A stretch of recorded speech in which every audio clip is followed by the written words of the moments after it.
अब चलते हैं बंगाल। यहां 11 भाजपा विधायकों पर 29 नवंबर को राष्ट्रगान का अपमान करने का मामला दर्ज हुआ। नेताओं पर शांति भंग के लिए उकसाने के आरोप भी लगे और इसके बाद हुआ सियासी बवाल। टीएमसी नेता कुणाल घोष ने शुभेंदु अधिकारी को चोर और भ्रष्टाचारी बताया। बीजेपी विधायक शंकर घोष ने बंगाल सरकार पर विपक्षी आवाज घोटने के आरोप लगाए।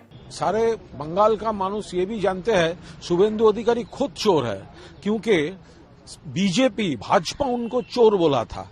शुभेंदु को चोर कौन बोला था? भाजपा बोला था। वीडियो कौन रिलीज किया? भाजपा रिलीज किया। सीबीआई कौन डिमांड किया? भाजपा डिमांड किया। सीबीआई ने एफआईआर किया, शुभेंदु के नाम है, और अरेस्ट अवॉइड करने के लिए वो बीजेपी में भाजपा में जूता पॉलिश करने के लिए वहां पर नाम लिखाया है। ये जो वो बोल रहा है उसका कोई बेसिक क्रेडिबिलिटी नहीं है। वो लोग जातीय संगीत नेशनल एंथेम का अवमानना किया है, इंसल्ट किया है, इसीलिए अकॉर्डिंग टू लॉ केस हुआ है। We are ignoring it.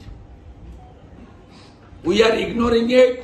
It's a total illegal and politically motivated. मामला क्या है?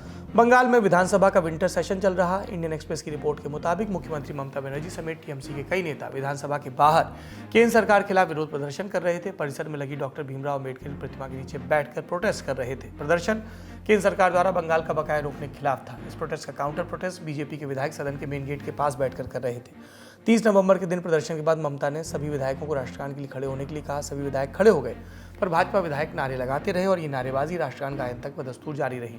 फिर कोलकाता के हेयर पुलिस स्टेशन में पश्चिम बंगाल विधानसभा सचिव सुकुमार रे की शिकायत पर भाजपा विधायकों के खिलाफ एफआईआर दर्ज हुई। क्या धाराएं लगी?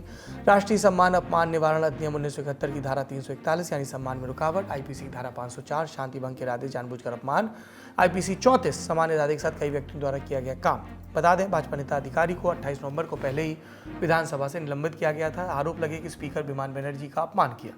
केस दर्ज होने के बाद शुभेंदु अधिकारी 1 दिसंबर को पहुंचे विधानसभा। अम्बेडकर की प्रतिमा को धोने लगे गंगा जल से। हमने आपको पहले बताया, यहाँ पर तृणमूल के विधायक बैठे थे। इन सभी आडंबरों से दूर रहने की सलाह देने वाले बाबा साहब अम्बेडकर की प्रतिमा जब शुभेंदु धो रहे थे तो ये कह रहे थे कि यहाँ नारेबाजी करके बाबा साहब का अपमान किया गया। समझ की जरूरत ममता और शुभेंदु दोनों को है। राष्ट्रगान को किसी प्रोटेस्ट में ढाल की तरह इस्तेमाल नहीं किया जा सकता, किसी प्रोटेस्ट में ना तो किसी कार्रवाई में। और ऐसा ही हो सकता है कि हम किसी बहस में कमजोर पड़ें या अपनी आवाज़ को बुलंद करना चाहें तो राष्ट्रगान गाने लगें, और अगर ये तरीका हुआ तो फिर इस औचक राष्ट्रगान की पुकार पर कोई फौरन खड़ा ना हो तो हम मुलाहना दें या मुकदमा कर दें, पर ऐसा नहीं हो सकता है। राष्ट्रगान सिनेमाघरों में जब बजना शुरू हुआ था तब भी यही बात सामने आई थी। राष्ट्र एक भावना है, इस भावना का सम्मान करें। और शुभेंदु अधिकारी लोकतंत्र के सबसे बड़े इंसान को पवित्र करने का प्रयास कर रहे हैं, पर वो इंसान जो हमारी और आपकी ऐसी सारी कोशिशों से ऊपर है। बाबा साहब अम्बेडकर आडंबरों से मुक्त रहने की बात सिखा गए हैं। कितना कुछ है जो हमारे नेता अपने पूर्वजों से सीख सकते हैं, कितना कुछ है जो हमारे नेता हमारी जवाबदेहियों के दायरे में आकर बता सकते हैं, पर उसके लिए संवाद की गुंजाइश रखनी होगी। आज के लंदन टॉप शो में इतना ही। रविवार की सुबह सवेरे आपसे फिर मुलाकात करेंगे अपने जय जनादेश कार्यक्रम में।